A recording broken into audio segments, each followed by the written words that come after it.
हमारा समाज प्रेम से नफरत करता है। अगर आज आप अपने घर में जाकर कहें कि पापा मैंने अपना जीवन साथी चुन लिया है, तो 90% चांस है कि वहां महाभारत छिड़ जाएगी, नाक कट जाएगी, समाज क्या कहेगा, तुम्हें हमने इसलिए बड़ा किया था क्या, ये ताने आपको सुनने ही पड़ेंगे। लेकिन रुकिए, क्या ये वही भारत नहीं है जहां देवी रुक्मणी ने अपने भाई और पिता के खिलाफ जाकर श्री कृष्ण को प्रेम पत्र लिखा था? क्या ये वो देश नहीं है जहां सावित्री ने यमराज से लड़कर सत्यवान के प्राण वापस लिए थे? सोचिए, जिस देश में भगवान लव मैरिज करते हैं, वहां आज लव मैरिज एक पाप कैसे बन गया? क्या हमारे माता पिता वाकई हमारे दुश्मन हैं, या वो किसी ऐसे काले सच से डरे हुए हैं जो हमें दिखाई नहीं दे रहा है? आज हम उस डर का सामना करेंगे। आज हम लव मैरिज और अरेंज मैरिज की बहस नहीं करेंगे, बल्कि उस खामोश वजह को डिकोड करेंगे जिसने भारतीय परिवारों को प्रेम का दुश्मन बना दिया है। अगर आपको लगता है कि लव मैरिज कोई मॉडर्न वेस्टर्न कॉन्सेप्ट है जो अंग्रेजों के साथ भारत आया है, तो आप बहुत बड़ी गलतफहमी में हैं। हमारा इतिहास, हमारे पुराण चीख चीख कर गवाही दे रहे हैं कि प्रेम विवाह, या जिसे हम गंधर्व विवाह कहते हैं, वो हमारी जड़ों में था। याद कीजिए शकुंतला और दुष्यंत को, उनका विवाह किसी मंडप में नहीं, प्रकृति को साक्षी मानकर आपसी सहमति से हुआ था। और यह कोई छिपी हुई घटना नहीं है, इसे महाभारत में सम्मान के साथ दर्ज किया गया है। हमारे आदि कवि कालिदास ने इस पर महाकाव्य लिखा है। शिव और सती को देखिए। सती के पिता दक्ष प्रजापति शिव के सख्त खिलाफ थे। उन्हें शिव का रहन सहन, उनका भेष कुछ पसंद नहीं आया था। लेकिन सती ने क्या किया? उन्होंने अपने पिता के स्टेटस और समाज की परवाह किए बिना शिव को चुना। और रुक्मणी हरण, हम उसे हरण कहते हैं, लेकिन असल में वो एक साहसी प्रेम कहानी थी। रुक्मणी का विवाह शिशुपाल से तय हो चुका था, एक पक्की और अरेंज मैरिज, लेकिन रुक्मणी ने इसे ठुकरा दिया। उन्होंने कृष्ण को संदेश भेजा कि मैं मन से आपको अपना मान चुकी हूं। यह क्या था? यह चॉइस थी, यह स्त्री की स्वतंत्रता थी। प्राचीन भारत में स्वयंवर का कॉन्सेप्ट ही इसी बात का सबूत है कि लड़कियों को अपना वर चुनने का पूरा अधिकार था। सावित्री ने जब सत्यवान को चुना, जो वो एक महलों की राजकुमारी थी, और सत्यवान एक वनवासी, एक लकड़हारा। नारद मुनि ने चेतावनी दी थी कि सत्यवान की आयु कम है, फिर भी सावित्री के पिता ने अपनी बेटी की पसंद का सम्मान किया। तो फिर आज वो सम्मान कहाँ गया? आज अगर कोई बेटी किसी सत्यवान को चुन ले, तो पिता उसे समझाने नहीं, उसे रोकने के लिए तैयार हो जाते हैं। आखिर हजारों सालों में ऐसा क्या बदल गया? फर्क विवाह में नहीं आया है, फर्क आया है प्रेम की परिभाषा में। उस समय का प्रेम शारीरिक नहीं था, आत्मिक था। रुक्मणी ने कृष्ण को देखा तक नहीं था, केवल उनके गुणों से प्रेम किया था। वो प्रेम वासना मतलब लस्ट नहीं, समर्पण, डिवोशन था। लेकिन जैसे जैसे समय बदला, मध्यकाल आया, विदेशी आक्रमण हुए, हमारी सामाजिक सुरक्षा डगमगा गई। महिलाओं को सुरक्षित रखने के लिए बाल विवाह और सख्त अरेंज मैरिज का एक कवच बना दिया गया, और धीरे धीरे प्रेम एक जोखिम बन गया। पर आज तो हम आजाद हैं, आज तो कोई भी आक्रमणकारी नहीं है। फिर भी हमारे माता पिता लव मैरिज के नाम से कांपते क्यों हैं? उनके इस डर की जड़ें कहीं और नहीं है। वो डर प्यार से नहीं है, वो डर उस चीज से है जिसे समाज ने प्यार के साथ में जोड़ दिया है। वो चीज है शारीरिक संबंध। यहीं से असली संघर्ष शुरू होता है। हमारे माता पिता को लगता है कि आज का प्रेम रुक्मणी और सावित्री वाला प्रेम नहीं है। उन्हें लगता है कि यह कुछ और है, कुछ ऐसा जो उनके बच्चों की जिंदगी बर्बाद कर सकता है। शादी उसी से होगी जिसे हम चुनेंगे। ये लाइन आपने हजारों बार सुनी होगी, लेकिन कभी सोचा है माता पिता ऐसा क्यों कहते हैं? क्या उन्हें आपकी पसंद पर भरोसा नहीं है, या उन्हें लगता है कि आप नादान हैं? नहीं, बात भरोसे की नहीं है, बात डर की है। और यह डर बहुत गहरा और कड़वा है। माता पिता की नजरों में आज लव मैरिज का मतलब सिर्फ दो दिलों का मिलना नहीं रह गया है। उनके लिए इसका मतलब है शादी से पहले की गई वो सारी हदें पार करना जो हमारे समाज में वर्जित मानी जाती है। खुलकर बात करते हैं, वो शब्द जिससे पूरा भारतीय मिडिल क्लास डरता है, फिजिकल रिलेशनशिप। हमारे समाज में शादी सिर्फ दो लोगों का साथ नहीं, बल्कि एक पवित्र बंधन माना जाता है। और इस पवित्रता का पैमाना दुर्भाग्य से या फिर सौभाग्य से आज भी कौमार्य मतलब वर्जिनिटी या शुद्धता को माना जाता है।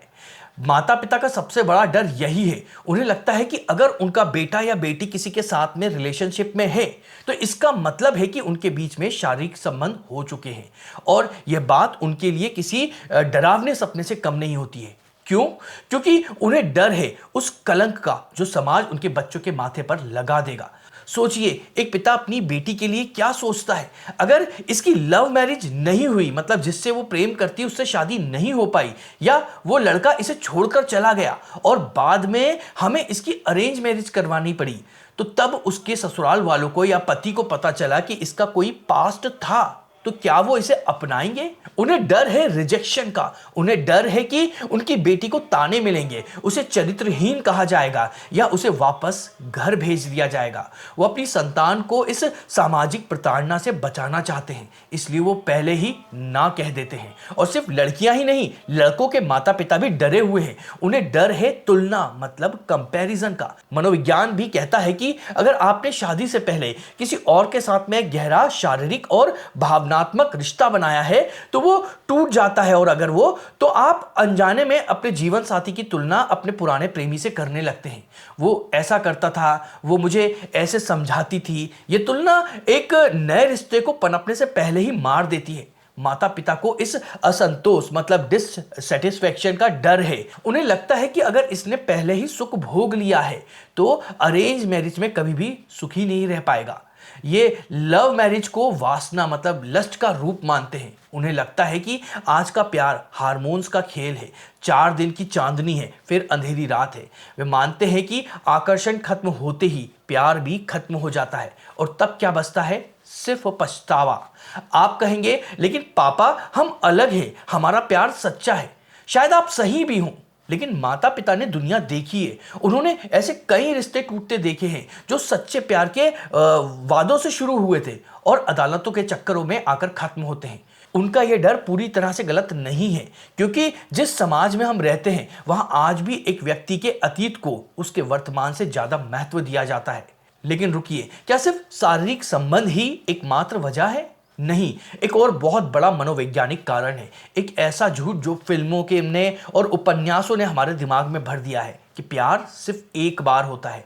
ये एक लाइन, प्यार एक बार होता है, यह कैसे एक पूरे जनरेशन को डिप्रेशन में धकेल रही है और माता पिता को और ज्यादा डरा रही है। बॉलीवुड ने हमें बहुत कुछ सिखाया है, डांस करना, रोमांस करना और विलन से लड़ना भी। लेकिन एक चीज जो उसने हमें गलत सिखा दी है, जिसने हमारी पूरी सोच को बर्बाद कर दिया है, वो है यह लाइन, हम जीते एक बार हैं, मरते एक बार हैं और प्यार भी एक ही बार होता है।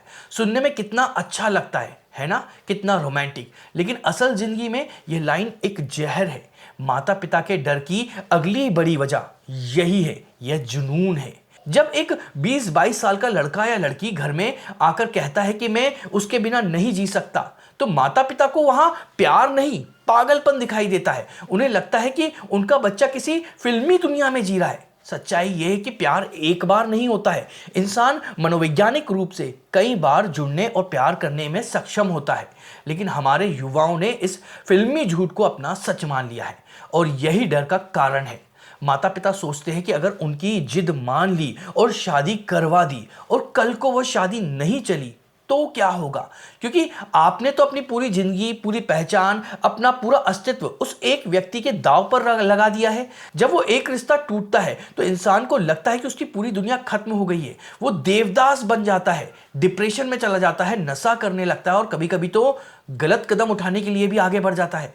माता पिता इन खबरों को रोज अखबारों में पढ़ते हैं। उन्हें डर है कि उनका बच्चा इस इमोशनल बैगेज को नहीं संभाल पाएगा। दूसरी तरफ अगर परिवार के दबाव में वो रिश्ता टूट गया और बच्चे की शादी कहीं और करा दी गई, तो माता पिता को डर रहता है कि उसका बच्चा उस पहले प्यार की याद में ही खोया रहेगा।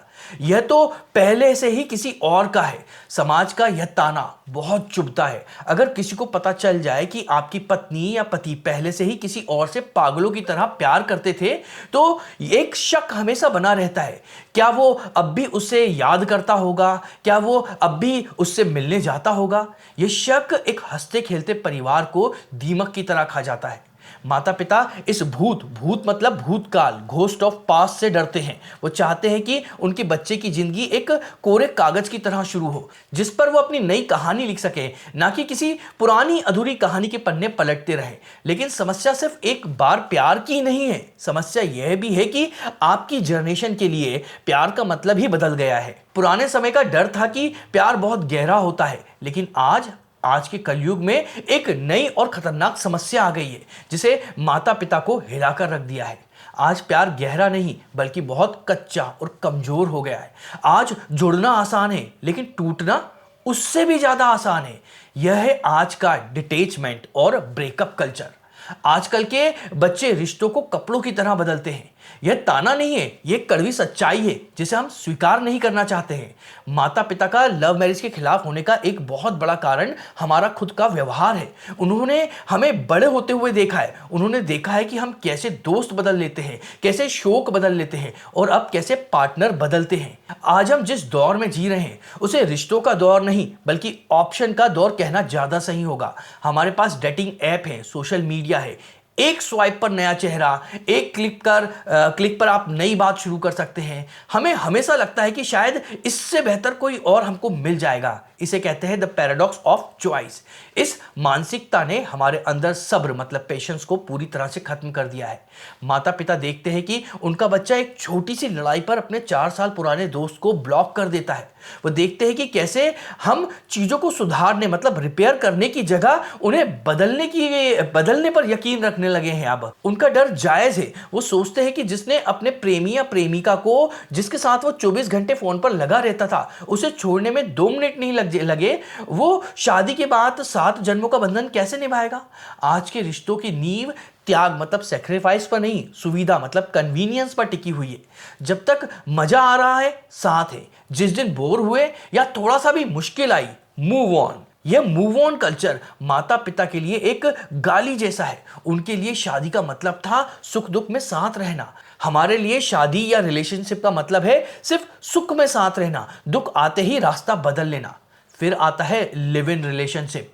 युवा इसे एक दूसरे को समझने का तरीका मानते हैं, लेकिन माता पिता ये इसे बिना जिम्मेदारी के मजे मतलब फन विदाउट रिस्पॉन्सिबिलिटी के रूप में देखते हैं। उन्हें लगता है कि यह शादी की संस्था का मजाक है। शादी की तरह साथ रहो लेकिन जिम्मेदारी कोई नहीं, तब मन भर जाए बैग उठाओ और चल दो। वे डरते हैं कि इस कल्चर ने उनके बच्चे को कायर बना दिया है। वो जिम्मेदारी से भाग रहे हैं और जब वो देखते हैं कि लव मैरिज के बाद भी तलाक हो रहे, झगड़े हो रहे, तो उनका विश्वास और पक्का हो जाता है कि यह सब सिर्फ 4 दिन का आकर्षण था।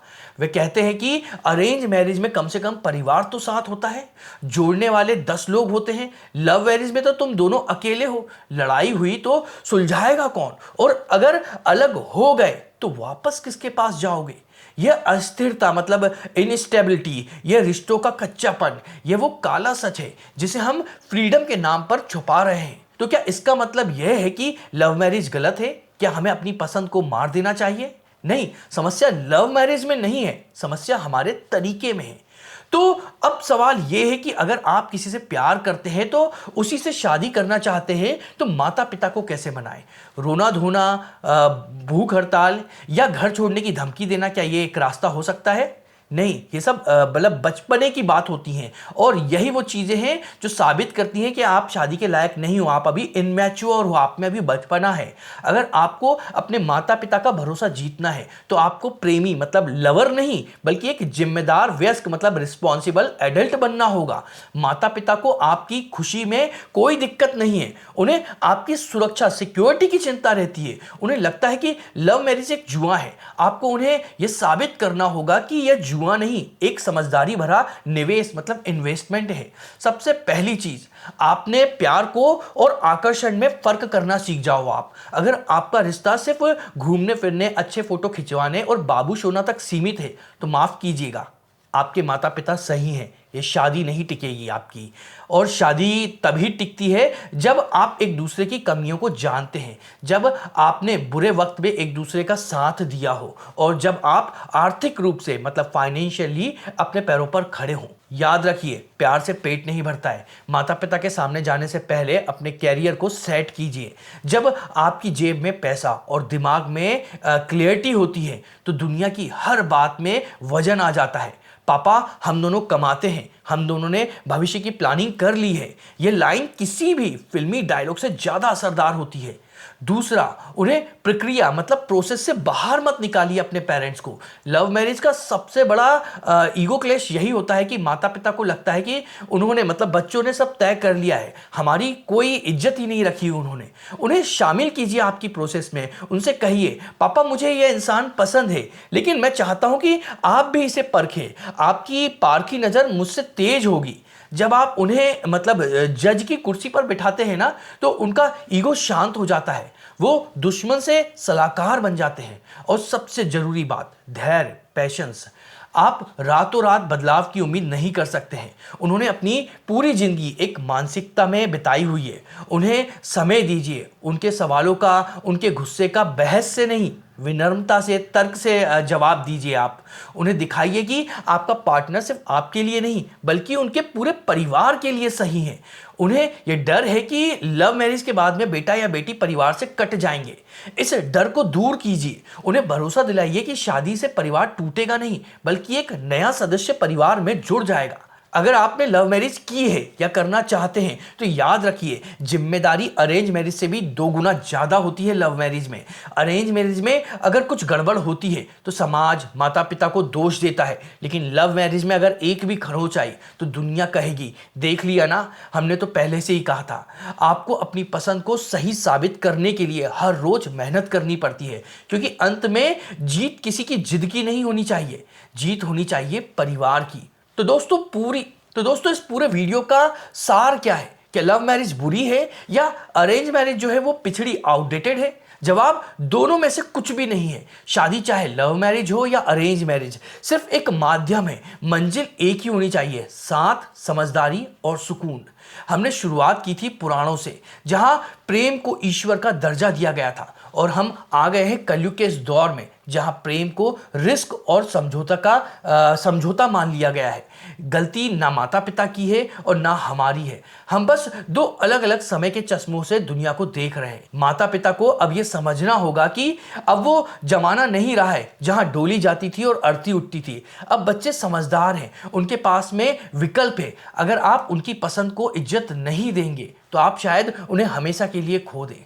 समाज के 4 लोग आपके बुढ़ापे में काम नहीं आएंगे, आपके बच्चे ही आएंगे। और आज की जनरेशन को समझना होगा कि आजादी का मतलब मनमानी करना नहीं होता है। अगर हम चाहते हैं कि हमारे फैसले लेने की आजादी हमको मिले तो हमें उन फैसलों की जिम्मेदारी भी लेनी होगी। रिश्तों को यूज एंड थ्रो की चीज मत बनाइए। प्रेम का सम्मान कीजिए, उसे वो पवित्रता वापस दीजिए जो रुक्मणी और शकुंतला के समय थी। अगर आपका प्यार सच्चा है तो उसे दुनिया की किसी भी सर्टिफिकेट की जरूरत नहीं है, लेकिन अगर आप अपने परिवार को साथ लेकर चल सके तो इससे बड़ी खुशी की बात कोई नहीं है। उससे आपकी खुशी दुगनी हो जाएगी। अगर ये वीडियो आपको पसंद आया हो और समझ में आया हो तो इस वीडियो को लाइक करिएगा, और अगर आज को लेकर आपके अपने भी कोई विचार हो तो आप कमेंट में हमको ज़रूर बताइएगा। मैं हर एक कमेंट को, इस वीडियो के हर एक कमेंट को ज़रूर पढ़ूंगा। और अगर आप इसी तरह के हिंदू धर्म से जुड़े हुए वीडियो देखना चाहते हैं तो हमारे चैनल को सब्सक्राइब करिएगा। तो चलिए मिलते हैं अगले किसी वीडियो में।